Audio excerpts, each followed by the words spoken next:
Tervist! Üle pika aja Pärnu konservatiivide hääl võtab ülevaate teha meie Pärnu tegemistest. Et minu nimi on Siimo Lopsik. Ja mina Sven Sildik, mõlemad oleme volikogu liikmed ja räägime siis volikogu arengutest. Et viimane kord, seda küll vana aasta sees, sai Pärnu uuema muutuse, ehk siis Pärnu võimu juurde jõudsid rahvuslikud jõud, ehk siis Eesti Konservatiivse Rahvaerakonna inimesed. Ja eks peale seda on üht-teist Pärnus muutunud ja kõigest sellest, mis siis volikogus toimunud on, mis me siin ise oleme teinud, sellest kõigest siis ka peaksime siis ülevaate andma. Sellepärast, et huvi äratada, ütleme kohe, et see ei ole veel juhtunud, aga see hakkab juhtuma, et Pärnu hullumeelne parkimiskord on nüüd siis kavas ära muuta, teha ta mõistlikuks või vähemasti oluliselt mõistlikumaks, kui ta praegu on, et turistid ja kohalikud inimesed saaksid siin autodega ikkagi nagu enam-vähem inimese moodi nagu olla, nagu siin on ju varemgi saanud, aga vahepeal tuli tahtmine nügida inimesed ja autod linnast välja ja see oli ikkagi kaunis ebamugav, et loodame, et see kõik nüüd plaanitakse. Laheneb, jah. Et tegemusi on palju olnud ja põhiline, mis volikogus meie esialgu meie tegevuse osa on olnud, on praeguse uue olukorraga sisseelamine ja kaasa aitamine sellega, et on võimalik üldse neid meie programmilisi lubadusi sisse viia, alustades kõige lihtsamatest asjadest, näiteks siis selle sama parkimiskorra teemaga, aga ka näiteks kas või lähtudes kõige lihtsamatest asjadest väliselt sümbolite muutmisest. Et me ikkagi püüame taastada seda, mis on Pärnus varem olnud ja et sellised mitte just Eesti Sa vihjad sellele, et Pärnus, mis on Eesti Vabariigi sünnilinn, võiks olla avalikus kohas. Mõned ikkagi Eesti rahvuslikud väärtused. Sümboli väärtusega riiklikud, kuidas neid öelda, sümbolid. Ja. Just, et sellest tulenevalt on meil mõned teemad, mis me siis käsitluse alla võtame. Et võib-olla alustaks algusest, et kuna on 4 kuud on mööda läinud, siis võtame kohe ette jaanuarikuu. Et jaanuarikuus oli meil teemaks varasema volikogu ja linnavalitsuse hüvitiste teema, et varasem opositsioon, ütleme varasem linnavalitsus, kes nüüd on täna opositsioonis, püüdis siis kõige muu hulgas peale seda, mida nad siis siin korda olid saatnud, tahtsid selle eest ka hüvitist saada. Ja see on nüüd esimesed isegi mitu volikogu käinud meil siis arutelude all. Põhiline oli see, et eelmised linnavalitsejad pidid saama siis veel kõigele lisaks peale selle, et nad said parkimiskorra ära muuta ja siis kas või siis linnavõimu politiseerida, aga lisaks selle eest ka preemiat. Või lasteaedades toitlustuskaose sisse viia, mis on võib-olla kõige suurem prohmakas, võiks öelda selles varasemal linnavalitsusel. Ja eks sellele tuli vastu seista lihtsalt, et antud juhul eriti seal paar linna eelmise linnavalitsuse abilinnapead, kelle puhul kes olid otseselt vastutavad ka selle kaose põhjustamise ees, seal on näiteks hariduse valdkonna abilinnapea Ene Tähti ja siis majanduse valdkonna abilinnapea Irina Talviste. Et ilmselgelt ei saanud teha vahet, aga mingil põhjusel sooviti seda siis kõigile. Sõnaga, et ei olnud sellist mõistlikku lähenemist, et kui ütleme linnapea või aselinnapea, kes ta iganes on oma tööd hästi teinud, siis ta saab mingisugust nagu preemiat või hüvitist, kuidas ta siis nimetati, aga et kes on käki kokku keeranud, see ei saa. Et siis opositsiooni põhimõttel tuli ka igasugust laamendamist nagu ja ebaõnnestumist siis premeerida või tagant järgi. No jah, et see nagu ei sobi, et eriti olukorras, kus on kahaneva sissetulekute ja majanduslikus, ütleme, keerulises olukorras, sotsiaalmajanduslikus keerulises olukorras. Uus sõda ja uued koormised ja uued hinnatõusud, kõik see, seda ei ole kuskil plaanis, et Hormuzi väinas hakkavad väinod nagu laamendama, sellest meile teada ei antud eelnevalt, see tuli kukkus meile pähe lihtsalt. Ja seda just seal selles mõttes, et ilmselt oleks, on ikkagi lugupidav pikaajalistele linnajuhtidele mingisugust, nii nagu on lõpptasu ka näiteks töölepingu seaduses, et kui sa oled pikaajaliselt tööl olnud, näiteks pikaajaline linnapea, kes on ikkagi Eesti ajaloos järjekorras, pikkuselt ikkagi kolmas vist peale Brackmanni ja Oskar Kaske, kes mõlemad jäävad siis üks siis keiserliku Venemaa perioodi ja teine siis esimese vabariigi perioodi. Et antud juhul ei saanud seda teha sellepärast, et millegi pärast taheti nagu võrdselt kõigile, et sellist erisust sellel määral nagu sooviti sisse viia ei saanud ja asi jäigi katki. Asi jäi katki. Vähemalt siiamaani. Siiamaani on vähemalt asi katki, et ilmselt opositsiooni endine volikogu esimees võttis selle, ei ilmunud kohale oma eelnõud kaitsma. Ja põhimõtteliselt ega selle hüvitisega seoses ongi oluline, et alati tuleb ju vaadata tagasi, et mida siis varasem võim on teinud või kui näiteks me räägime näiteks töölepingu seaduses, siis alati tuleb vaadata ka panust, et antud juhul kui panus on selline, mis ei luba töölepingut kas või isegi jätkata, siis tavaliselt tööleping lõpetatakse enne tähtaegselt, erakorraliselt mõnikordki. Juhtub. Ja ka selliseid asju juhtuvad, avalikus elus juhtub see tavaliselt peale valimisi. Et seda tuleks nagu siin vaadata, toome kas või välja varasemas võimu, antud juhul siis eelmise majandusabilinnapea ettevõtluspiirangud, millega siis loodi võimalused, et kohalikule või võeti kohalikelt turismiettevõtetele, loodi tingimused, et nad ei saaks näiteks öösel müügitööd teha ja põhjuseks toodi siis see, et inimesed sel ajal magavad suvel. Aga samal ajal inimesed, kes elavad seal täpselt südalinnas, võiksid ikkagi arvestada sellega, et näiteks, et Pärnul on ainult 2 kuud, kus siis on võimalik üldse mingit tulu teenida ettevõtjatel, eriti selles südalinna piirkonnas. Ja seesama võõrriikide sümboolika legaliseerimine sisuliselt linnas, et me oleme iseseisvuse väljakuulutamise linn ja samal ajal tuuakse sisse siis sellised, kuidas siis öelda, võõras sümboolika ja seda kujutatakse ette justkui, et see on, ütleme... See on olulisem. See on olulisem, jah. See on üldse kõige tähtsam sümboolika maailmas. Aga paraku Eesti Vabariigis, minu mõistuse järgi ja ma saan aru, et ka seaduste järgi on meil ikkagi oma lipp olemas siiamaani ja seda ei ole ära muudetud. Meil on ju täiesti paigas, mis värvidega see lipp on, milliste proportsioonidega, kõik on teada, aga järsk on ära unustatud. Kas on haridussüsteemi viga või kust see teadmiste lünk on tulnud? Ilmselt on see ikkagi päris pika ajalooga, et ma siin võtsin just sattus kätte töö juures ajatu teos Eesti rahva endeemilistest haigustest, mis puudutab siis seda, et meie minevik on olnud selline, et on edutatud teatud tüüpi inimesi nendel perioodidel, kus võim ei ole olnud nii-öelda kohaliku rahva käes. Ja siis see mõtteviis, et võõras on hea ja oma on halb, on nagu sisse nii paljudel inimestel juurdunud, et see viis, ja seda me näeme ka nii-öelda mitmel pool, isegi vist vormiriietusel kantakse seda ja eks seda me ikkagi sellisel kujul ikkagi lubada ei saanud.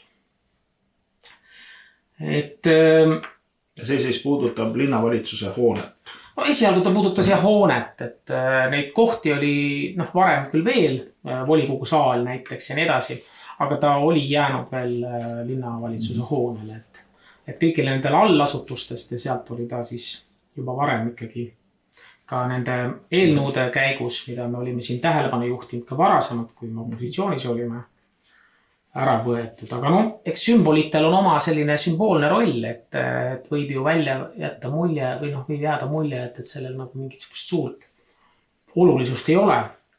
Aga ta annab sellise sõnumi, et kelle ja mis huvides selles piirkonnas elu elatakse ja mis on siht. Ja kuna see asi nende riiklike sümbolitega on nüüd väga hämaranud, siis tehti ju Riigikogus eelnõu. Et, mille mõte oli jämedas joones see, et ametiasutustel lipub ainult Eesti lipp ja kui seal on mõni teine lipp, siis see on vastavalt diplomaatilisele etiketile, siis kui külastab mõni kõrge võimukanda teistest riikidest, mitte nii, et kogu aeg on Kongo lipp nagu maja seina peal, et see ei sobi. Aga need suured kes siis nagu rahvuslike jõude millega pärast putinistideks peavad, ei näidanud ennast kuidagi nagu isamaalastena ja ei hääletanud selle poolt. Meie koalitsioon seal Riigikogus oli niivõrd, kuidas öelda, võõrasõbralik või Eesti vaenulik, et sisuliselt ikkagi ei lasknud nagu läbi seda seadust. Ja see räägib ikkagi väga palju, mis meelsus valitseb meil kõige kõrgemal levelil, et kes need inimesed on, mis on nende mõttemaailm, mis on nende jaoks tähtis, mis ei ole. Nad võivad rääkida igasugust juttu, aga vaja tegusid teha, midagi otsustada, elu nagu Eesti mõttes nagu paika sätti, nad ei tee seda. Et see on ju kontrollitud eksperimendiga. Et see on ka nii-öelda laiem, seda vist teaduslikult nimetatakse suveräänsuspuudeks. Et sa oled ebakindel, sa ei julgegi mõelda, et sa saad iseseisvalt hakkama ja samal ajal siis seda ka näitab välja, et antud juhul see on siis see välja näitav osa, et see on nagu eelnevalt juba öeldud, et see, mis tuleb väljapoolt, on alati nagu justkui milleski situatsioonis parem ja endale, kuidas öelda, nii nagu seal Von Baer siis ütles, et ollakse, kuidas öelda, võõrastele siis selline hästi lipitsev ja omade suhtes siis eriti nagu julm ja rõhub. Et seda on väga palju tunda, seda on tunda just nendel internatsionaalsetes jõududes, me võime ju otse öelda Reformierakond ja paraku ka mõned teised poliitilised jõud Eestis, kes seda mõtteviisi siis nagu sisse viivad ja mis ka siin Pärnus. Mul ei lähe kunagi meelest ära see pilt, kus endine peaminister Ratas oli sellisest tikuna niimoodi valveseisangus käed nagu kõrval niimoodi mingi suure Euroopa isanda kõrval, kes mugavasti lõsutas kuskil laua taga ja siis tõesti nagu talupoeg on kutsutud nagu mõisakontorisse siis valitsejale aru andma, et see hoiak oli nii kõnekas ja nii piinlik. Ta on küll jah, mõnda aega tagasi juba, aga ta on selles mõttes sümboolne, et tegemist oli Saksa, kui me eksi, kantsleri Steinmeieriga. Ja ma ei mäletagi, kes see isand seal oli, aga ta oli Saksa mõisnik ikka igas mõttes. See on hea täpsustus. Jah, et kui päris oli ikkagi jõuab isanda ette, siis ta peab ju jääma hea mulje. Et sealt ka selline mõtteviis, et eriti sellises olukorras, ilmselt on ära unustatud kas või tõsiasi, et oma, kuidas öelda, võidupüha ikkagi me tähistame sakslaste üle saavutatud võiduaukseks. Paistab nii jah, et Madin käis ju seal Soome või mis Soome, Läti pool.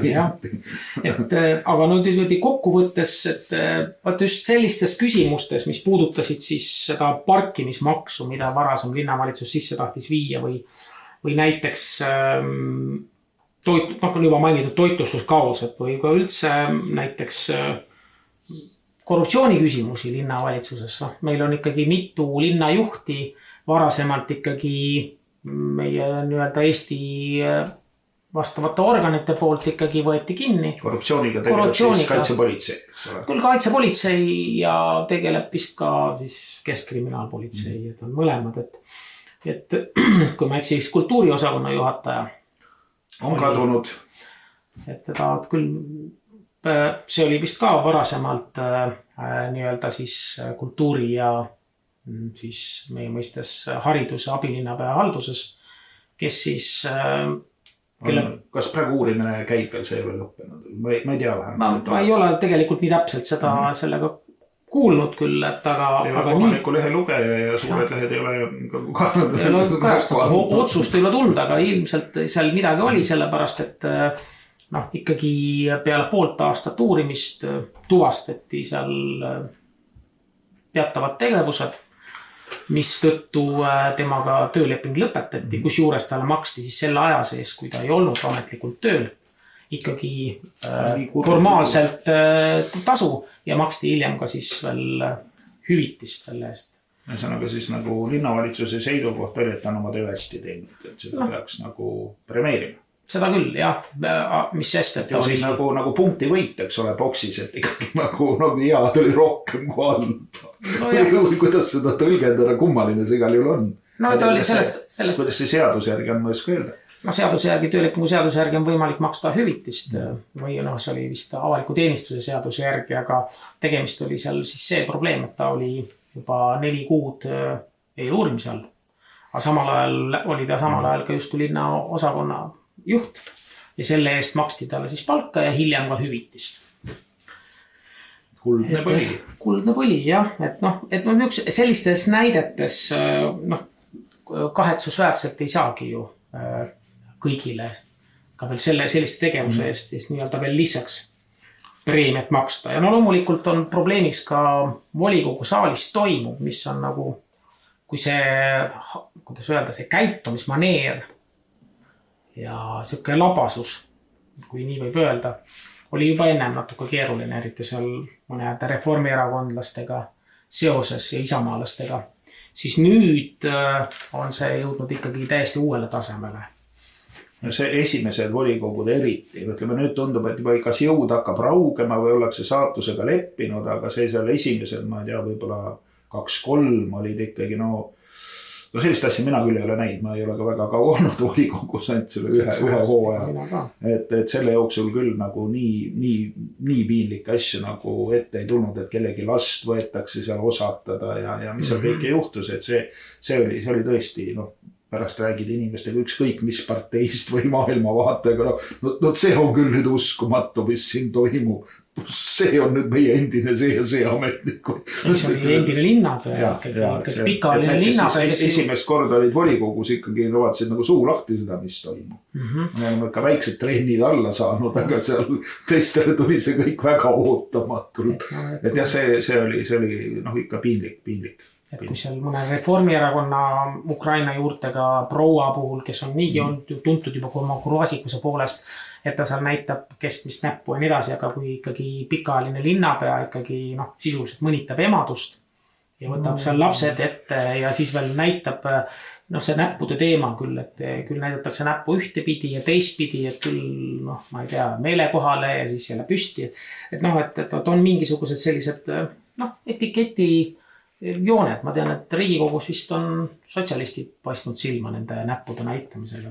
Seal on vist ikka mõnigi teine ka teinud tempe. Ainult sotside kaela nagu ajad, see oleks ebaõiglane. Ütleme, et liberaalne maailmavaade lubab mõndagi. Seda küll, jah. Et nad nagu võtavadki seda nagu liiga vabalt. Et ei ole ilus niimoodi. Jah, et õpetajana ikkagi, paraku tuli ikkagi meelde see hariduslik erivajadus, kuigi hariduslik erivajadus on üldiselt haridussüsteemis ka, kui nagu eriti andekad lapsed on, siis on ka, aga ikkagi see nõrgem pool nagu ikkagi nüüd tuli välja. Aga ja sellises olukorras kindlasti ei saa hüvitist maksta, et iga näpu näitamine on siis näiteks, ma ei tea, mitu tuhat eurot või. Maksumakse raha. Ühest oleks küll, üks näpp 1000, 2 näppu 2000. Ei ole pehmelt öeldes põhjendatud. Aga te ei saa selgeks opositsioonile, et see ei ole niisama lihtne. Aga jah, aga nüüd võib-olla võtaks ette nüüd muudatused, millega me oleme nagu sisse läinud tuleb kindlasti muidugi mainida, et ega selle 5 osapoolega koalitsioon on ikkagi omaette kunst, et neid kõiki niimoodi ühtemoodi mõtlema panna või ühtemoodi suunama, seepärast et see 5 osapoolt on küll positiivne, on selline koostööle suunatud, aga neid arvamusi on oluliselt rohkem, kui oleks seal 2 näiteks osapoolega. Et see paistis silma ka opositsiooni poolt esitatud vist umbusaldusel siin. No umbusaldus oli siis volikogu esimehele ja see oli ka veel kuidagi vormistatud nagu oleks tegemist mingisuguse kas lausa riigivastase kuriteo või meeleoludega, et nagu oleks iseseisvuse kohta midagi halvasti öeldud. Ma ise ei kuulnud seda kõnet originaalis, aga need teades, et see seltskond ise on isamaalisusest ja patriotismist nii kaugel, nagu ma ei oska öelda, siga ja kägu üksteisest, et see tundus nii silmakirjalik ja nii nagu selline naeruväärne kogu see süüdistamine. Tuleb tunnistada, et eks isegi mina ikkagi võib leida kriitilisi aspekte, aga antud juhul see, mida nii-öelda opositsioon antud juhul välja tõi ühest vabariigi aastapäeva kõnest ja püüdis sinna sisse siis tuua sellise Eesti vastasuse, et justkui pole ikkagi päris eestlane ja seda, et justkui võeti jupp välja nii-öelda põhiseaduse preambulast ja esimesest paragrahvist, et iseseisvus ei ole eesmärk omaette. Siis tuleb ikkagi arvestada, et ütleme, et juriidilistes terminites tuleb täpne olla, et seda, et kui me võtame põhiseaduse kõige tähtsama punkti, paragrahv 1 koos selle preambulaga, siis seda tuleb tervikuna vaadata, et sa ei saa võtta sealt ühte sõna välja.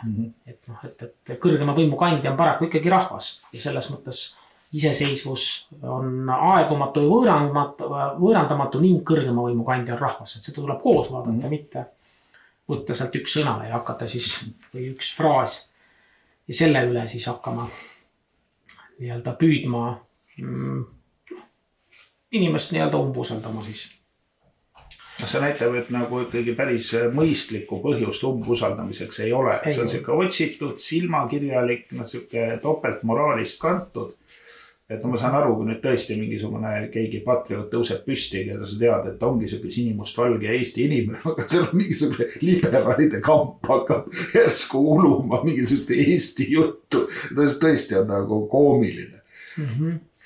Ja seal veel oli ka, seal toodi, ta läks väga nii-öelda siis selliseks ajaloo teemaliseks, et seal jõuti välja isegi 1000 aasta taha. Oli vist isegi Reformierakonna seal see pikaajaline abilinnapea endine, kes siis tõi välja, et Venemaa on vist juba aastal 1030 Eestit vallutanud. Ja mille nimel, mis vastab tõele kõik. Aga jättis ta seal targu mainimata, et tegemist oli Kiievi Venemaaga. Kus lugu, et Ukraina lipp väga meeldib. Et Jaroslav Tark elas hoopis ühes teises linnas, mitte seal kas... Moskoviidiga ei olnud tegemist. Tegemist ei olnud Moskoviidiga ilmselgelt. Et ütleme, ajaloo teadmised olid kaunis kesised. Aga inimesed vähemalt püüdsid, et mille tänapäeval on, mina mäletan nõukogude aja neid kommuniste, et neil oli alati Marxi tsitaadid, Lenini tsitaadid, hiljem Brežnevi omad, siis jälle vahepeal keegi sattus ebasoosingus, siis need tsitaadid kadusid ära, aga Marx, Lenin, need jäid ikka alles ja mingisugused uued staarid siis tulid juurde. Aga tänapäeval üldse mingi allikatele viitamine või isegi nad ei, Foucault ei oska nagu peast ette kanda, et kuidagi see on, ja kui keegi ikkagi üritab vähemalt ajaloost mingit näidet tuua, et see tegelikult on nagu selline intelligentsem nagu eneseväljendusviis kui lihtsalt lämmisemine. See ei tule hästi välja, see tahab harjutamist, eks need ajalooraamatid on ilmselt 2 korda lugeda, et paremini külge jääks ja peensustest aru saaks. Aga üldiselt minule meeldib, kui inimesed ikkagi toovad mingid näiteid, ükskõik kas siis ilukirjandusest või ajaloost, et see kõne on siis värvikam ja idee jõuab ka paremini kohale. Nüüd küll muidugi ei jõudnud, aga meetod iseendast on nagu sümpaatne, sest seda tänapäeval harva kohtab. noh, eks mõnes mõttes tuleb ju kaasa tunda, aga teistpidi jah, et ma olen nõus, et varem oli isegi ka nii-öelda avalikud, need, kes olid avalikult ühiskonna vastased, need kommunistid 90 või ütleme 20. sajandil, siis nad olid ikkagi selles mõttes intelligentsemad, et nendel oli mingisugune tsitaat, nad tõid välja seal oma, kas või tsiteerisid alati Lenini teoseid, keda oli seal 50 köite ja nii edasi. Et aga nüüd, noh, kui sa ikkagi tuled välja põhjendusega, et Ukraina või no Eesti metsavennad võitlesid Ukraina lipu all ja Ukraina lipp nii-öelda käes, et noh, et mingisugused teadmised võiksid olla kas või selle lähiajaloo osas. Aga, et selline see...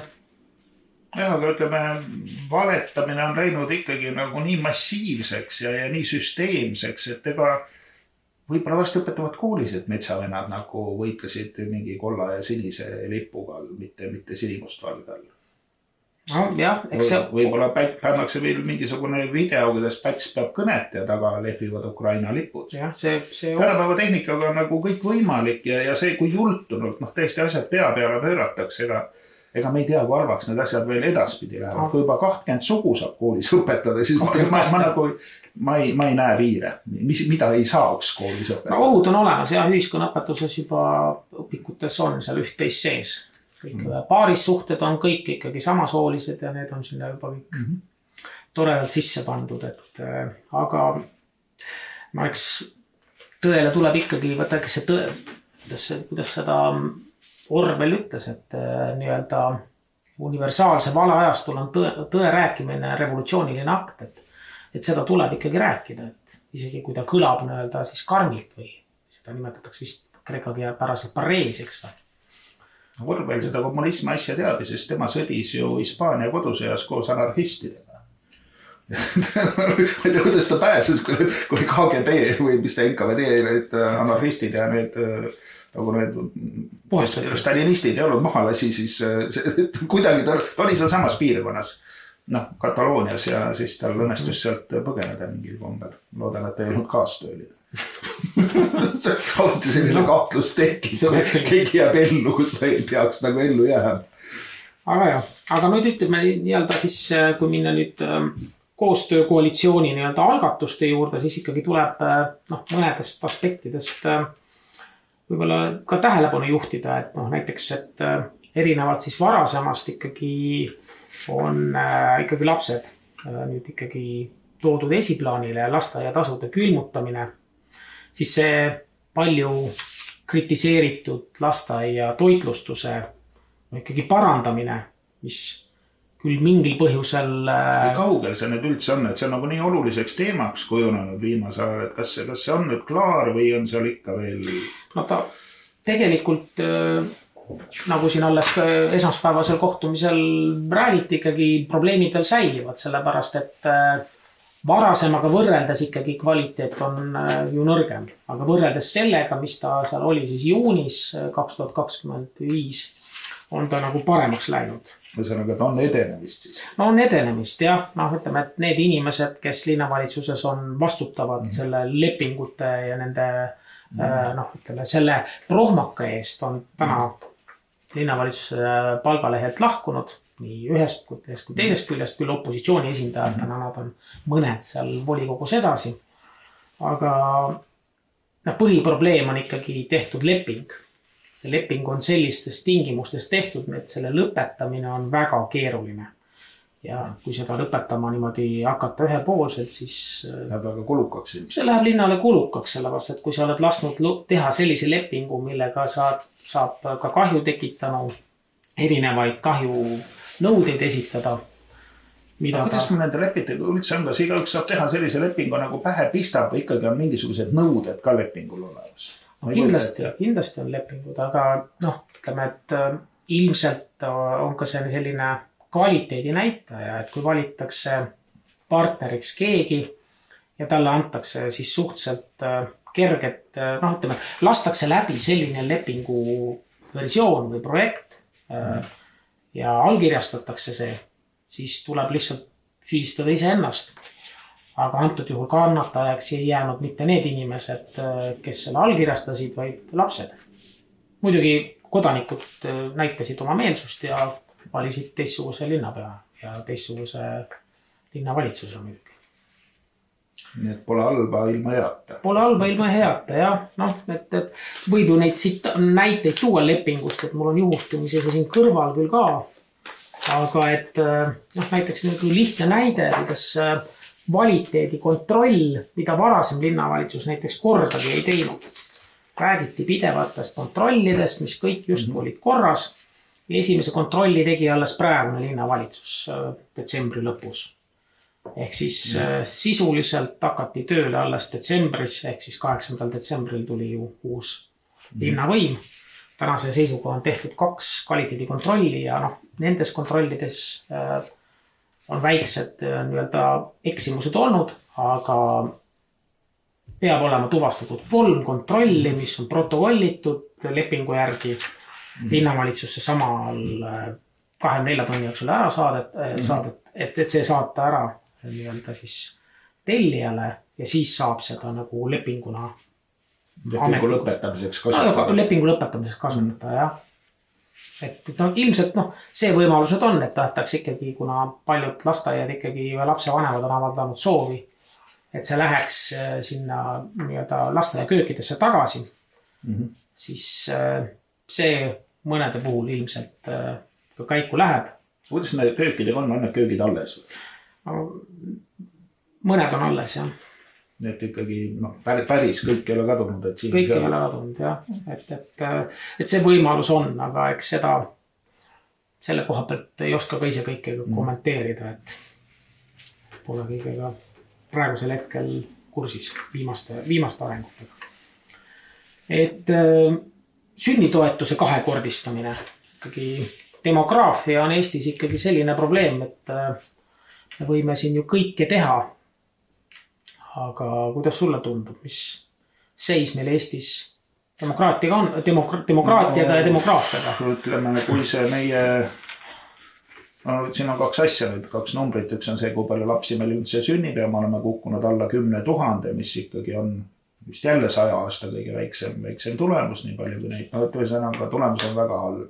Ja kui me vaatame seda sündimuskordajat, mis tähendab siis seda, et mitu last meil sünnib nagu sünnitamisealise naise kohta, kas ta oli meil 1,2 või 3 kuskil seal, aga ütleme, et see on kaugel sellest, et nagu hoida seda elanikkonda stabiilsena ühel tasemel. Selleks on vaja 2,1 last, et me tegelikult nagu kukume.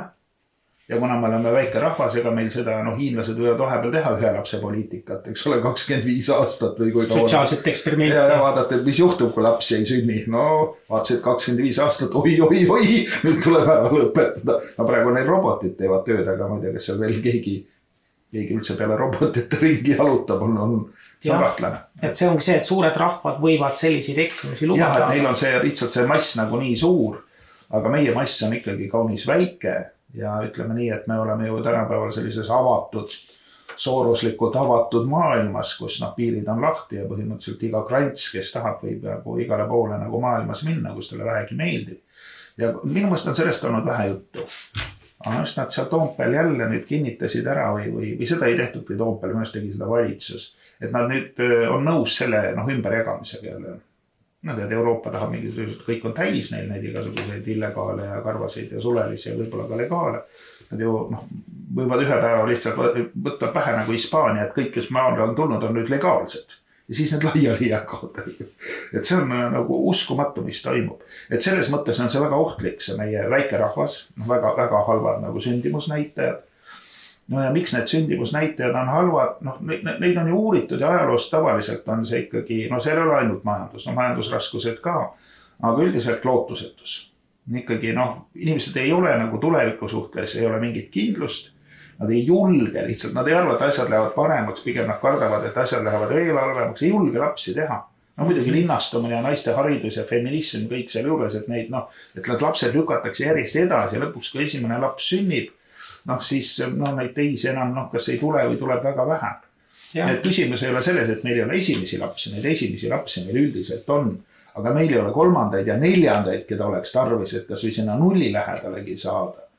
Ja üldiselt mõned riigid Euroopas on, meil ei ole ühtegi riiki Euroopas, isegi Ameerika ei ole selline, kus oleks siis see sündimuskorda see 2,1, et oleks vähemalt nullis püsiks. Igal pool on see alla selle.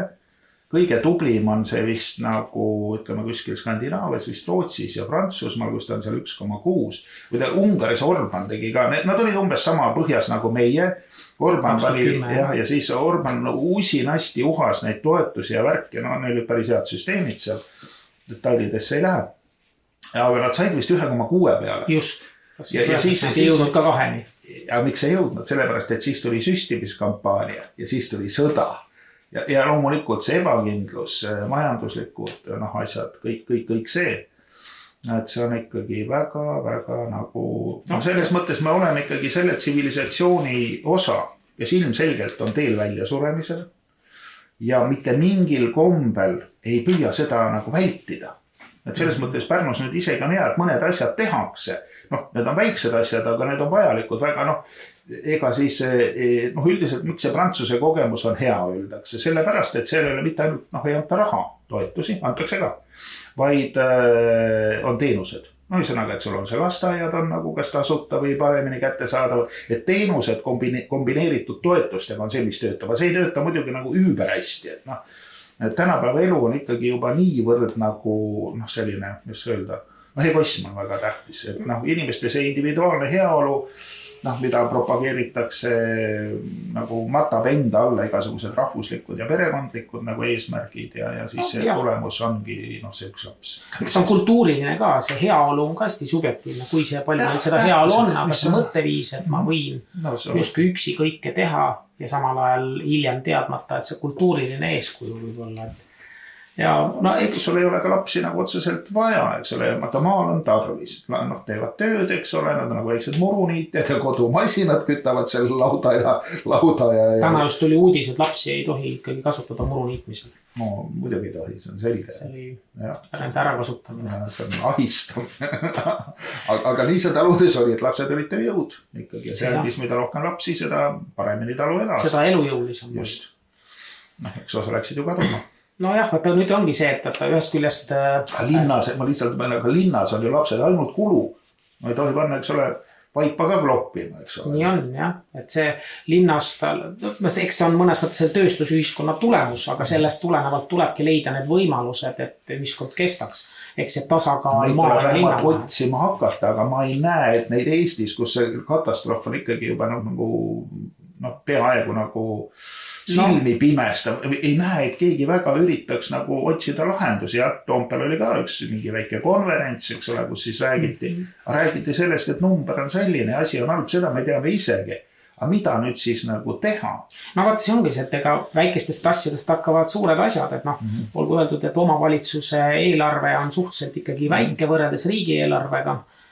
Tulumaksust jõuab omavalitsuse eelarvesse suurusjärk umbes 12%. Ja selle juurde jääb ainult võib-olla mingil määral maamaks ja seal mõned kohalikud maksud, mis on nii-öelda väiksem osa ja turismist näiteks, aga et see on mingisugune asi, et see on nagu see sõnum, mida siis vähemalt välja makstakse. Mõistlik on küll teha neid teenustena, see on ilmselt on see konservatiivsem selline. Mõlemat ikka teenuseid ja toetusi, ainult toetus nagu ei tööta. Ja üldiselt millegi pärast neid toetuksi tehakse nii, et need töötavad 2 esimese lapse jaoks edasi. Vaata üldiselt jah, et vaata, et toetus on selline veidi sotsialistlik toetusmeede ikkagi. See on see, et sa saad midagi. Aga tegelikult need võimalused, nii nagu kunagi ka 30ndatel aastatel tehti, kus siis oli lapse pealt oli võimalik sissetulek. Ühiskonnad saab ka maksumaksjaid vastu. Saab sõdureid vastu, saab töölisi vastu. Saab elujõudu. Saab neid inimesi, kes hoiavad ühiskonda üleval. Just. Et eks see ongi see, et võimalused lihtsalt riigi tasemel on need võimalused hoopis teised kui kohalikus omavalitsuses. Aga ütleme, et praegu on ikkagi asi lääne tsivilisatsionis niimoodi läinud, et mitte ükski riik, Iisrael on siis nüüd ainus, kui lääne tsivilisatsioon on, ta on nagu erinev. Et kas Läti nüüd nagu Palestiinas niimoodi käituks, eks ole, seda me ei oska öelda või Poola. Ei tea, ei ole sellist olukorda, ei ole nagu sellist võimalust andnud, mine tea. Aga ütleme, et Iisraelis on 2 asja, mida tavaliselt Euroopa riikides ei ole, on väga tugev rahvuslik kultuur ja usk. Mõlemad on rahvuslikud. Need on nende enda kultuur, nende enda usk ja peale selle nad pidevalt seal nagu sellises konfliktisituatsioonis, mis nagu tugevdab seda ühtekuuluvust. Nad see konflikt on küll ka rohkem neil endal ka teinekord provotseeritud ja naabritega ja see, kuidas nad seal naabritega ümber käivad. Seda me teame umbes, mida tehti siin Eestis 40ndatel aastatel meile, eks. Aga näed, et see, kuidas nad seal elavad, aitab meil ikkagi, seal on muidugi, et nad, eks seal on ühiskond on ka veidi nagu kirju, et need oimulokkidega nagu perekonnad, neis on lapsi ikkagi nagu oluliselt rohkem kui nendes, kes vikerlipuga nagu rannas pidu peavad, et see on ka nii, aga kokkuvõttes nad siiski on plussis. Nemad on üks väheseid, jah. Ja vist ainult, ma üldse ei tea. On küll riike, kes on veel plussis, on isegi riike, kelle rahvaarv on seal kas kahekordistunud. Religioossed riigid on enamasti, kas mitte küll Gruusiat ei või pidada, aga ütleme, et nad jäävad. Kohta ma ei tea. Üldiselt on nagu kahte tüüpi, vahepeal uurisin lihtsalt enda, see on oluline teema, et enda nagu pilti saada, et kas on selliseid riike, kus on näiteks 50 aasta jooksul rahvaarv kahekordistunud. Ütleme, et me tahaks ju ka 2 miljonit eestlast 100 aasta jooksul, kas üldse on teoreetiliselt võimalik, kas keegi on teinud? Jah, on küll. Et mõned Aafrika riigid, mis ei ole väga arenenud. Väga hästi. Uzbekistan. Ja ka näiteks väga rikkad väiksed Araabia riigid, kes siis õliraha peal on nagu seda rahvastikku ka kahe või isegi rohkem. See on väiksed riigid, aga siiski. Et see, neil on hästi palju neid sisse toodud tööjõudu, aga see nende enda kohalik rahvas see nagu seal kasvab väga jõudsasti. Mitte igas riigis. Vaata umbes sellist. Aga see ongi, et see on nii nagu vaestes riikides ja rikastes riikides ja et seal Aafrikas pigem on see, et see elu on ikka külades ja ise kasvatatakse toitu ja seda me nagu võib-olla ei saagi enam nagu järgi teha. Kui just olud, kui väetis ja diisel nii kalliks ei lähe, et muud enam üle ei jäägi. Siis lahenevad probleemid ühtepidi nagu. Raskustega kaasnevad ka alati, õnneks on raskustega kaasnenud ka positiivsemad, inimesed alateadlikult on rohkem alaloidlikumad siis, kui elu läheb keerulisemaks. Aga jah, see võib-olla ei ole see, mida me võib-olla antud juhul sooviksime, et see oli ka üks põhjus, miks siis see lihtsalt kogu selleks, et need sünnitoetused tõesti on väga vajalikud ja kogu see problemaatika on väga keeruline ja ei paista kuskilt otsast, et keegi sellega nagu südamega tegeleks. Teistpidis on see, valitsuse tasemel tehakse nagu risti vastupidi, et me oleme vist Eestis ainukene või neid on Euroopa Liidus vist ainult paar riiki, kes ei tee vahet näiteks kas või tulumaksu soodustusel näiteks lastega peredele, esmatarbekaupadele näiteks või lastekaupadele. Näiteks ma toon lihtsa näite, Suurbritannias on seal vist mingisugune miinimum 5% ehk käibemaks, aga meil on maksimum 24%. Et need esmatarbekaupadele selliste soodusmehhanismidega, see on ka selline lihtne meede, aga ta on ikkagi võimaluse andmine, mitte ei ole ta nagu siis toetus ainult. Jah, see on jälle nagu teenuse all, siuke soodsam soetamine, mida sul iganes vaja on eluks. Aga mis algatustest veel, meil oli seal mõned teemad olid seotud veidi kokkuhoiuga, et me võtsime üle vaadata varasemad volikogu töötasud. Nüüd tekib nii-öelda käärid, et meedia mingil põhjusel, eriti kohalik meedia räägib, et me justkui oleme töötasusid tõstnud, arvud paned kokku, siis tuleb küll ta mitte väga palju langust, kui me võtame keskmise, aga ikkagi pigem langeb.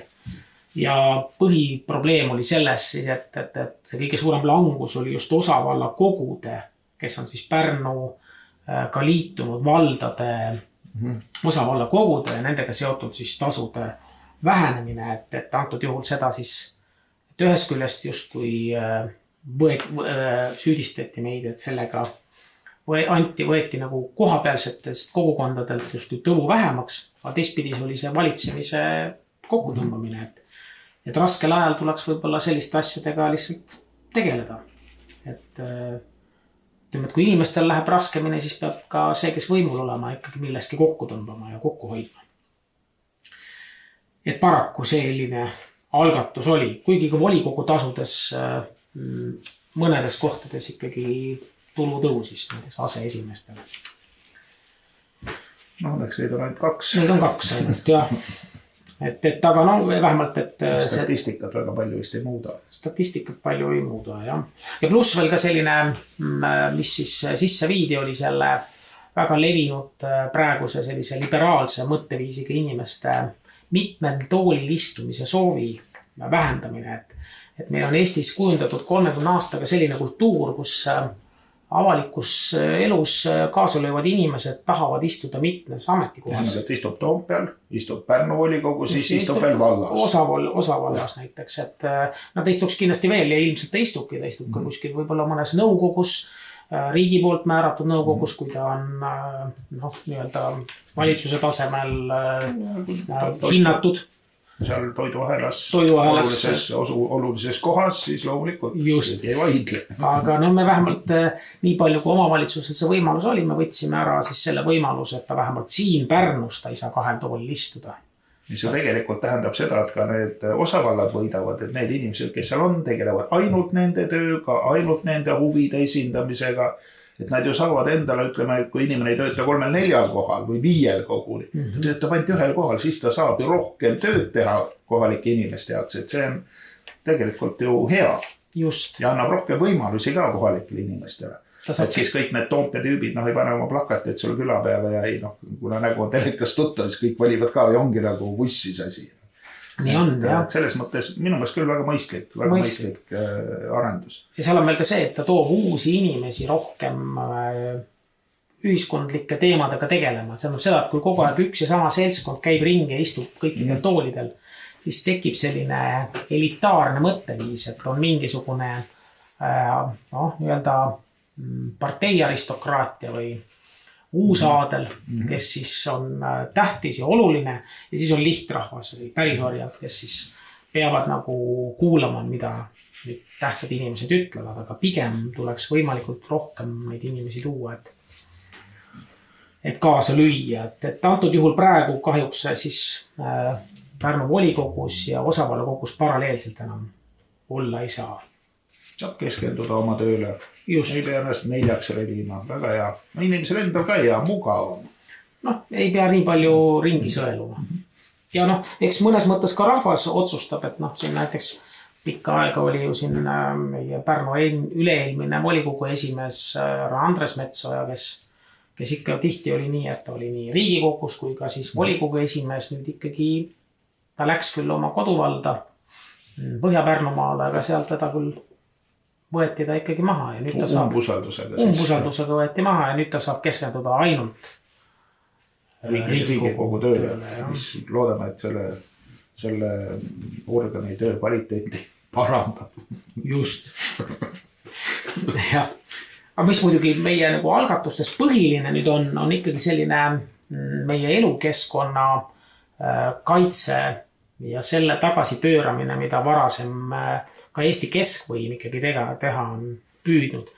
Kõige klassikalisem on meil ka siin varem arutusel all olnud siis nende kõikvõimalike hiigel elektrituulikute sisseviimine erinevates piirkondades. Nii Audrus kui ka Tõstamaal, kui ka siin Seljametsas, kui ka siin isegi plaanidena mõnel pool veel. Et need ikkagi tänase seisuga nendele tõmmatakse pidurit. Ja vähemalt selle koha pealt saab mingisugust nii-öelda positiivset. See on väga nagu selline valuline teema, et sageli inimesed kas helistavad või meilivad, et kuidas sellega on, et kas ikka tuleb või ei tule. Et ma tean, mina olen volikogus, ma ei näe, et midagi tuleks, ühtegi planeeringut ei ole, midagi kinnitatud ei ole, ei saa ju tulla. Aga need, mis varem on tehtud muidugi nende kohta. Ja siin tuleb kohe varsti volikokku varasema planeeringu lõpetamine ehk siis algatamata jätmine, nii et paljud asjad, mis varem on nagu sisse viidud, nüüd võetakse tagasi. Ja sealhulgas ka mitmed niisugused kaevandused, näiteks seal Pärakülas taheti erinevaid kaevandusi teha, mis tekitab just see surve, et meil siin on hiigelprojektid, näiteks Rail Baltic, mis nõuab siis tohututes hulkades seda pinnast. Kuidas selle raudteega on, ta pidi tulema alguses 2-realine, nüüd ta tuleb 1, kas siis ei lähe ometi vähem seda materjali sinna või tehakse see tamm ikkagi nagu nii lai, et sinna no jah, ta nüüd on ja ikka nad selles mõttes ta on nüüd komisjonis siin käinud ja ilmselt tuleb veel piirkondlikus komisjonis, et ta tehakse ikkagi, tamm tehakse väga suur, aga sõitma hakkab üks rong ühel. Siis on vaja auke maasse kaevata ikka oma jagu. No auke on vaja kaevata jah, et mingil põhjusel seda muldmassiivi, aga seda muldmassiivi tehakse nüüd väiksemaks, et seda kokkuhoidu nüüd ikkagi rakendatakse, et seda olukorda, kus Rail Baltic hakkab üle metsade sõitma, et ta paistab nagu neid kõrgendikke või selliseid ütleme, et selliseid muldmassiive, mis tõstab tema nagu siis kõrval olevatest meie mõistes nagu siis sellisest looduskeskkonnast kõrgemale, et seda on nagu madalamaks lastud. Aga ütleme, et rada tuleb küll kahe asemel üks rööpapaar ja ta ilmselt on kõik juba teadlikud, et ta tuleb esialgu ainult Pärnusse ja Läti piirini. Et kõlab küll Baltic, aga Häädemetsa lähedale metsa. 15 kilomeetrit Häädemeestest ja et sinna metsa ta tuleb. Masin ütles mulle, et seal on Aeruküla, ma ei tea, kas see jutt on õige. Seal on selline küla, üldse on masinad sageli valetavad. Urajõe peaks seal olema sealt, aga võib-olla ma eksin, Urajõe peaks olema Häädemeestest vist järgmine. Aga jah, et Rail Baltic on millegi pärast ka opositsioonil, meie internatsionalistid, ehk siis võiks lühendalt võtta internatsid, kes meil seal on opositsioonina on hästi aktiivsed. Nad mingil põhjusel tahavad neid suuri globaalteemasid tuua, see Ukraina lipu teema, et just kui me oleme siis kellegi suure vastu läinud, see Rail Baltic, mis otseselt ei puuduta Pärnu linnavalitsuse tegevust. Aga linn ju seda ei otsusta, ei ole ka investor seal minu teada. Aga paraku nemad selle eelnõuga tulid, et me peaksime siis kiirendama või tõukama valitsust tagant. Tegema nagu palvekirja heale tsaarile, et palun ehitage meile raudtee. Et kohe.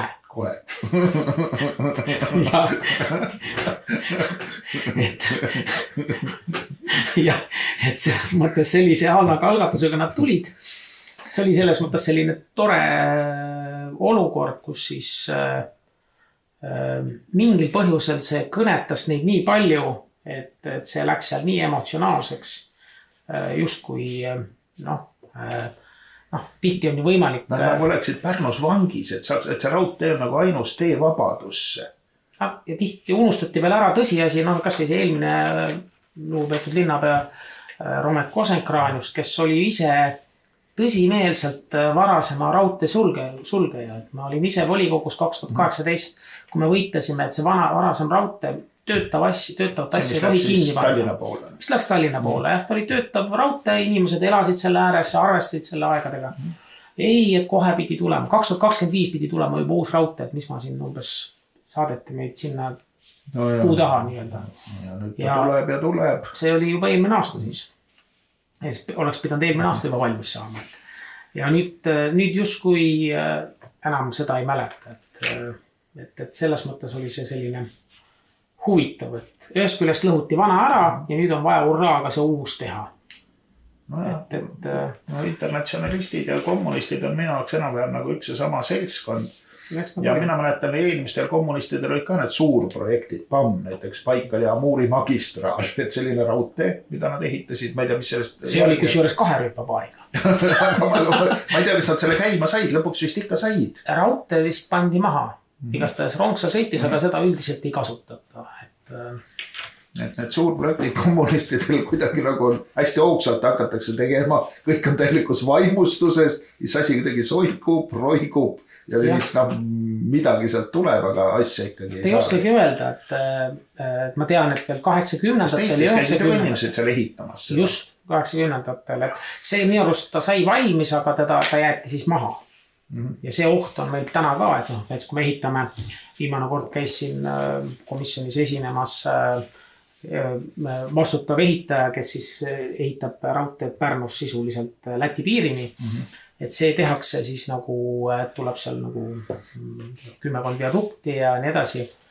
Et aga see, et kas ta läheb Lätist edasi, sellega temad ei tegele. Nemad teevad selle valmis. Ja siis huvitaval kombel tuleb välja, et elektritaristu või ütleme infrastruktuur. Et seda tehakse 3 Balti riigi poolt koos. See tähendab seda, et ehitatakse raudtee valmis, aga kõik see elektriliinide viimine ja nii edasi, see tuleb kunagi hiljem. See tähendab seda, et see ta üldse töötab siis? Tähendab seda, et tehakse raudtee ja rööpad pannakse maha, aga seda kasutada sisuliselt ei saa. Ennem seda, kui Läti midagi tegema. Nad ja vaikne siis seal. Saab mööda raudteed jalutada. Linnud rahulikult teevad pesi, keegi ei sega neid. Nojah, aga mis loodusega juhtub ja kõik see. No loodusega on halvasti, aga sellest keegi, kes seda ehitab, saab ju kasumit. Ja kindlasti keegi, kes seda ehitamist nagu, ma ei oska öelda, siis teeb lepinguid või propageerib seda, kindlasti saavad sellest kasumist mingit osa, mingil kombel. Ma just ütlesin, et vaimne rahuldus on, et küll sealt võib-olla midagi veel pudeneb, teades meie asjaajamisi. Ja paraku see ongi selline, viidate siin värasema sellise Von Bäri eestlaste endeeniliste haigustega, siis on üks teine raamat veel, on Kilplased. Mis on ka küll tema... Kreutzwald vist tegi selle kellegi järgi. Jah, Kiplingi vist. Ei ole kindel, aga ma tõesti ei mäleta, et selle ajal oli kombeks, et nagu päris ei tõlgitud, vaid kuidagi nagu pandi ümber või mugandati siis. Et seal minu arust kaunis sarnane on selline, et tee ei kuhugi või midagi sellist. See nagu ämbriga valguse tuppa toomine või mingid, mis seal Kilplastel olid sellised tegevused. Kõigepealt paneme posti püsti, milleks siis seda edasi näha ole? Miks? No mis me mõtleme, teeme ära. Jah. Et sellised asjad. See kõik olekski nagu päris koomiline, aga see on ikka nii meeletult nagu suur raha, mis sinna nagu läheb. Jah, miljard eurot meie maksudest on juba sinna läinud. No ja peaks minema ikka kõvasti veel. Ja seda olukorras, kus veel ühtegi kilomeetrit ei ole veel teed tehtud, on ainult neid viadukte tehtud. Viaduktid pididki kallimad olema, neid ongi mõistlikum ehitada, kasum on suurem. Sama rööpaid sinna lamedale maale laduda ei too sisse. No vaat. Et kui nüüd keegi... Et õnneks meie maa ei ole väga lame, et mõne koha peal on ka sellised... Künkaid ja siis on sellised soistunud ala, kus ma ei tea, mis seal teha tuleb. Ja millest siis, et see oli selline huvitav kogemus, kus siis, mida siis opositsioon tuli veel ka siin püüdis, kuidas öelda, sellisest lahtisest uksest sisse murda. Üks oli siis, see oli seotud justkui õpetajatele ja tugispetsialistidele lisatasu sisseviimisega. Ja just see haridusteema on alati tundlik, aga tehti seda jällegi sellise kobarana. Ehk sinna pandi üks hea asi sisse, et abiõpetajad lasteaiast, nendel tuleks palka tõsta, mis on väga õige algatus ja mõistlik. Aga siis pandi sinna rida muid asju, näiteks see, et koolidirektor näiteks, et nendel kaotatakse ära siis lisatasu maksmise piirang, et nad võivad siis lisatasu täies ulatuses või piiramatus ulatuses, näiteks erinevatel koolitöötajatel, õpetajatel. No jäi 6000 üle, mis ma teen sellega? Ma maksan Vellole. Nojah, et ta on lihtsalt selline tubli. No meil on lahe. Ja teised, eks need vaadata, kui see nad nii lahedad ei ole. Ja nii annab asju sättida. Niimoodi annab asju sättida, jah. Ja põhiline ka see, et toodi sisse tugispetsialistid. Et antud juhul tugispetsialistid koolis, et on ikkagi seadusega täpselt paika pandud, aga need asjad, et kui sa tood sisse tugispetsialistidele palga tõstmine nii-öelda meisterõpetaja tasud, meisterõpetaja on siis selline õpetaja määr, kellel on väga professionaalsed kogemused, kes käib koolist väljaspool nii-öelda sellistes ettekandeid tegemas. Siis temale on määratud päris suur töötasu. 130% õpetaja täis töötasust on 2500 eurot. Aga et tugispetsialistid on vaja ikkagi täpselt välja tuua. Seda, et kui seda mitte välja tuua, siis on kõik koolitöötajad mõnes mõttes ka justkui tugispetsialistid. Et sellised... Ühesõnaga, et ei ole nagu defineeritud, kes see tugispetsialist on. Seal ühes punktis küll oli, aga siis jälle teises punktis oli see nii-öelda lahtiseks jäetud. et sellised probleemid on meil volikogus olnud. Et antud juhul see, et Pärnu volikogu on nüüd 4 kuu jooksul suhteliselt sellise suure nii-öelda sellise muutuste keskel olnud võrreldes sellega, et ka linnavalitsus püüab seal neid algatusi sisse viia. Kõik algas eelarvega, mis oli ju suur töö ja ega ta ei olnud ju enne ka niimoodi ideaalselt tehtud, eks seal tuli seda, ma saan aru, klaarida omajagu, et seal enne kõik käib ju eelarve järgi ja kui see eelarve on tehtud, nagu ta tehtud on, eks ole, siis sa ei saagi midagi teha, et sa pead seda juba sätti. Eks ta nii on, jah.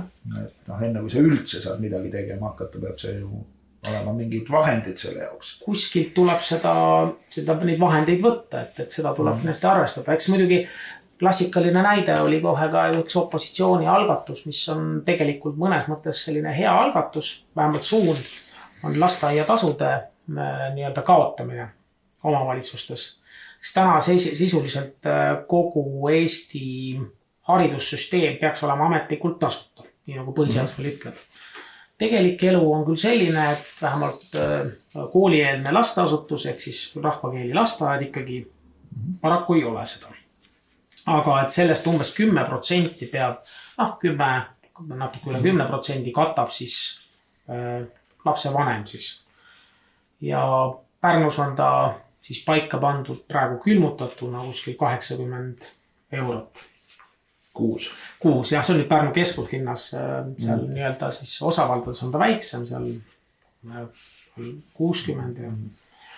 Et selles mõttes see algatus oli selles mõttes mõistlik, aga seda tuleb vaadata nagu tervikuna, et selline algatus peab arvestama seda eelarve võimalusi. Et antud juhul, kui sellega tulid välja nii-öelda isamaalased, siis tekib küsimus, miks nad sellega varem välja ei tulnud, vaid nüüd. Sellega on varem välja tuldud mu meelest. Varem on välja tulnud, just. Aga kes tuli?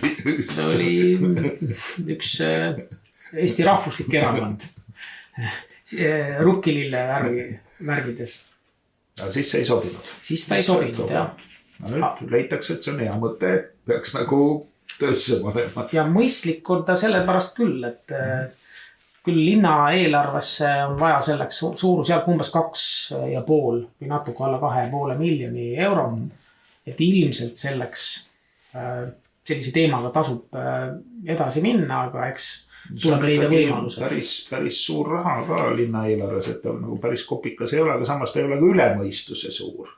Ta eeldab ikkagi, et iga aasta on kulud kohe 2,5 miljonit suuremad, sest nad on püsikulud. Mille meil rohepöörde peale läheb? No võt, see on hea küsimus. Võib-olla annaks sealt midagi nagu ümber tõsta teise rea peale. Omavalitsusega seisukohalt ei oska öelda, aga eks riigi tasemel võib siin neid meil on siin tegelikult kohapeal ka mingisuguseid asju. No võib-olla osad mõistlikud, et ta panna mingid LED-lambid kuskile avalikesse kohtadesse, aga ma kõrvan, et seal on päris palju sellist propaganda ja mingid sellist lihtsalt nagu mingite MTÜ-de või jumal teab, mille üleval pidama. Ma ei tea, tuli ei ole täpselt. Ma mäletan, et see kunagi seda arutati, see kuskile kirja pandi, aga kui suured need numbrid, nad ei ole väga suured, et sealt kindlasti kogu seda raha ei võtta. Ma mäletan küll üle-eelmisest aastast oli ta seotud enamasti nende koolide ja siis haridusasutuste nii-öelda, näiteks Bernova keskuse näiteks seal mingisugused õppeklassi sisustamise või nende nullenergiaga laste, meie rahvakeeli lasteaedade siis soojustamisega. Ja seda tehti enamasti nii-öelda siis struktuurfondide või ütleme, et üleriikliku selliste toetusmehhanismide abil, seda, et ise tuli panna mingi osa rahast ja siis said raha juurde, eurofondidest ja nii edasi. Aga sellegi poolest, ma mäletan, kui seal üle-eelmine aasta, siis see summa oli suurusjärgus seal umbes 500 000. Mis tuli ise välja käia. Ja põhjendus oli siis, see oli nüüd puudutas otseselt neid õppeklasse. Et seal oli, kui teinekord teha midagi ainult selleks, et saada toetust, siis tuleb läbi mõelda see, milleks seda toetust vaja on. Kui sa maksad küll mingi osa sellest kulust, aga kui see asi ei ole sulle vajalik või ei ole vähemalt praegu hetkel nagu kõige tähtsamate hulgas, et tähtsad asjad jäävad tegemata, aga sa teed mingisuguse asja, millele sa saad toetust juurde, mis ei tundu väga mõistlik. Või näiteks see, et isegi kui sa mõistad, et selle tegevus ei ole nagu põhjendatud ja ainuke põhjendus on see, et me saame Euroopast või Tallinnast või keskvõimul Toompealt raha, siis ta kokkuvõttes on ikkagi kulu, sellepärast et esiteks tuleb omalt poolt panna sinna ju mingi protsent raha juurde. Pluss see saaks midagi mõistlikku teha. Just, millega saaks mõistlikku teha ja teiseks hiljem jääb see sinu hooldada kuludele. Nii nagu Rail Baltic näiteks siia juurde tagasi tulles, et tehakse hiigelprojekt justkui Euroopa väidetava toetusega, aga hiljem tuleb seda ka ülalhoida. Seal on see konks, nagu ma mäletan, et alguses kogu selle Rail Balticu nagu eelarve oli kaunis väike. Ja see Euroopa toetus on protsent sellest esialgsest eelarvest. Aga kuna ta nüüd on läinud kordades, ma ei tea, mitu korda juba. 4 korda kindlasti.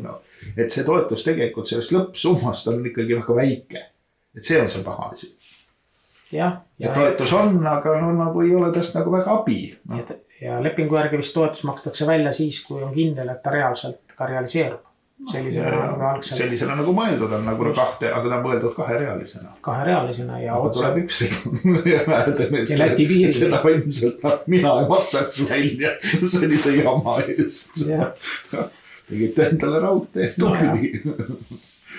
Ega see ei ole nii lihtne nende eurobürokraatidega asju ajada. Eriti kui neil on õigus. Just, või kui näiteks eurobürokraadid võivad näiteks teha vahet vastavalt sellele, mis on näiteks sellele toetuse välja makstava piirkonna või inimese meelsus. Ukraina või Ungari näitel näiteks. Et paljud toetused läksid peale seda lahti, kui paha eelmine rahvuslik peaminister maha hääletati valimistel ja probleemid lahenesid. Ma saan aru, et suus on ka Putinist, tahab seal venelastega asju ja ostab sealt mingit, ma ei tea, gaasi või midagi põlevat igal juhul. Et lurjus. Raha ei aise.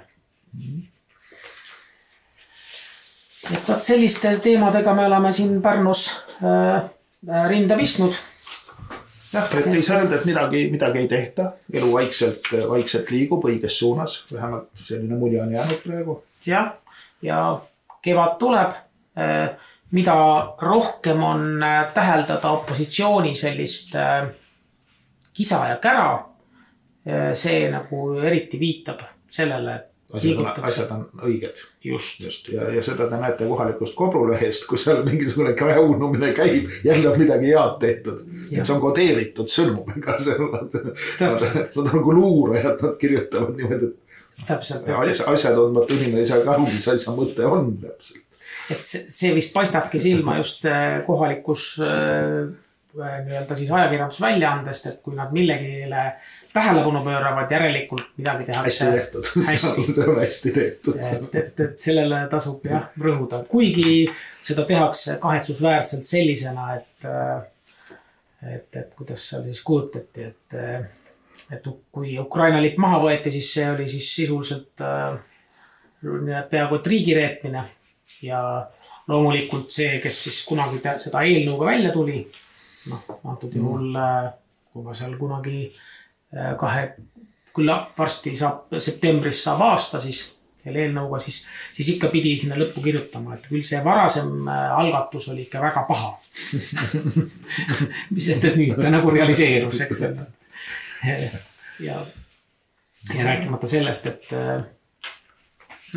üldiselt on ajakirjanduse eetika ikkagi see, et viisakus on võtta, kui kellegist rääkida tema käest ka, mis tema asjast arvab. See oli vanasti niimoodi, ja nüüd on liberaaldemokraatia, nüüd on asjad teistmoodi. Eks ta nii ole, et selline see maailm paraku on, aga see elu on meil siin selline, et võitleme edasi. Suvest saab ikkagi 1. juunist vist pidi see uus parkimiskord saama. Et loodame, et see teeb elu kergemaks. Parkimiskorrast võib ka lühidalt rääkida. Tuleb muidugi parkimiskorra puhul mainida seda ära, et eks EKRE tahtis teha parkimiskorda muidugi omanäoliseks ja võib-olla lähtuda just väga oma piirkonna inimestest, aga me peame arvestama, et meil on ka 4 partnerit ja sellest tulenevalt kõiki muudatusi sisse võib-olla viia ei õnnestunud. Aga fakt on see, et vähemalt lastega pered ja lasterikkad pered kogu maakonna ulatuses saavad ikkagi nii-öelda tasuta parkimise, siis on turismibussidel ikkagi, mis on iseenesest mõistetav. Peavad ju kuskile, peavad need bussid pandama. Just, talle küll tehakse küll eraldi selline parkla, kes vana nii-öelda kesklinna silla juurde. Siin pool silda siis, teatri pool silda. Teatri pool silda, jah, vana tasuta parkla siis seal. Et Akadeemia tänava alguses. Siis, mis muidugi jätkuvalt tuleb nii-öelda üks piirkond kaob ära, et kujuneb lõpuks siis aasta lõpuni küll kehtib praegune piirkondlik jaotus, aga siis hakkab nii, et kesklinn ja meie mõistes siis rannapiirkond või ütleme, et kesklinn ja vanalinn lähevad kokku. Seal enne oli mingi hinnavahe või? Seal ennem oli ka hinnavahe ja ka kokkuvõttes võib ju öelda nii, et eks partneritega ongi nii, et kokkuvõttes tuleb välja päris hea. Selles mõttes, et halvemaks enam minna ei saa. Halvemaks enam. Päris kindel. Et selles mõttes, et vähemalt see mingil määral lõpetab parkimiskaose. Kahjuks on muidugi loodud viimase 2 aasta jooksul Pärnus selline kuvand, et paljud külastajad, kes on siin varem käinud, on saanud sellise signaali, et siin alati võib kergelt trahvi saada ja paljusid asju ka põhjendamata, et nüüd vähemalt seda siis hakatakse leevendama. Ma ei tea, kas see jutt oli õige, et Pärnuse parkimistasud olid maailma kõige kallimate hulgas, võrreldavad siis Londoni ja Manhattaniga. Ta oli kallim kui Helsingi. Pariisid ja need kõik. See oli siis, kui ta sisse viidi eelmine aasta. Et selles mõttes ikkagi nagu tõesti nagu meile heitlik, et tulevad siuksed miljonärid kuskilt suurlinnast vaatavad, nagu kodus. Helsingis on üle 1 miljoni elanikuga linn, Pärnus on paraku veidi vähem, eks, et selles mõttes midagi ta kindlasti kaasa aitab, eks seda siis on näha. Kõige ebapopulaarsema osaga või võrdse kohtlemisega seisukohalt tuleb muidugi ka ära lisada, et ka elektriautod peavad hakkama nüüd maksma parkimise eest. Et selles mõttes vabandame elektriautode omanike ees, et kes on eriti sellest tulenevalt elektriauto hankinud. Aga meil on kahjuks põhiseaduses toodud selline paragrahv nagu 12 on võrdne kohtlemine. Ja alati peab olema see põhjendatus, et elektriauto on nii-öelda see sisend, energia, mis sinna sisse tuleb panna, on oluliselt suurem kui sisepõlemismootoriga auto, nii et ta on nagu keskkonnale paraku luksus. Ja ta on ka, ütleme, et ta on loodusele suurem koorem. Et sellest tulenevalt tuleb. Sellest on hea kiirendus. Ja kiirendus ja eks ta tänapäeval arvestades praegu maailma sõda kütuse hinda, siis on pigem see elektriauto praegu ka. Ei, ma arvan, et tegelikult need, kes on teinud endale sellise oma näiksed päiksepatareid, oma akusüsteem, et kes ise ikkagi põhimõtteliselt toodab bensiini praegu, et need peaks olema küll ikkagi või sees, kui nad 2 euroga umbes nagu mingisuguse aku täis lähevad. Jaa, ei, ütleme, et see, kui nagu elektriauto ripub selle üldise elektrisüsteemi otsas, mis isegi on hädine, et see sinna nagu hästi sobi. Aga kui sa suudad ise toota, et siis ta minu meelest on isegi mõistlik. No mõistlik jah, et kui ta on juba loodud, ehk siis kulu on tehtud, et seda tuleb arvestada siis nagu, kui me ei võta seda kogu protsessi, tootmine, kasutus ja utiliseerimine, et siis eriti linnaauto, nad on täiesti efektiivne, arvestades seda, mis on praegu Eesti ongi nagu ühe linna mõõtu. Küsimus ei ole selles, kas me ei ole kindlasti elektriautode vastu, et see on väga efektiivne võimalus liikuda, kuigi nendega kaasneb rohkem õnnetusi. Eks seda uued asjad on alati ju sellised haigused on välja ravimata. Ja enamus neid tehnoloogiaid on ju kiirustades tehtud, igasuguseid abisid ja poliitikute kapriise täita. Eks ta jah, et võib-olla peaks rohkem lähtuma sellisest loomulikust teadustehnilisest arengust, mida hiinlased on seal päris palju nüüd millestki edasi läinud, kus seal põlevad akud küll visatakse vist autost välja ja et ütleme, et on lahendamas neid. Nagu selline katapult, mis piloodi välja viskab haku välja. Nad on seal põhja all, et ta heidab selle mitte teise auto katusele. Et sisepõlemismaatori põlemisega maarulud ta olla näiteks siis parklas. See ei ole just hea lahenduseks, aga abiks ikka. et midagi see kindlasti vähemalt väiksemas, ütleme, mitte tiheasustusalal siis ära hoiab. Vastutustundlik elektriauto juht pargib siis niimoodi, et see nagu sahku lendab seal ja ruum. Kõrval peab olema parkimiskoht vaba. Ma ei tea, ees või taga või kuhu ta lendab. Kõrval. Jah, siis on nagu on. Jah. Aga ega ma ei tea, ma olen ainult visuaalselt näinud seda. Mina saan aru, et Hiinas toodetakse neid kallid elektriautosid, neid BYD asju mingi 15,000 rahaga, mis meil umbes 50,000 maksavad. Et siis nad võivad ju ka põleda, et nad ei ole nagu selline luksusauto hinnast, ostad ühe, läks kärsa, mõe väike asi. Ühe jaanitule jaoks läheb nagu kulukaks. Aga selle aasta otsa ka sõita saad. Jah, on lihtsam, eks, et aga sellist tööd me siin volikogus teeme ja lõpuks on ka elektriautojuhid rahul. Just. Täname vaatajaid, kuulajaid. Kohtumiseni.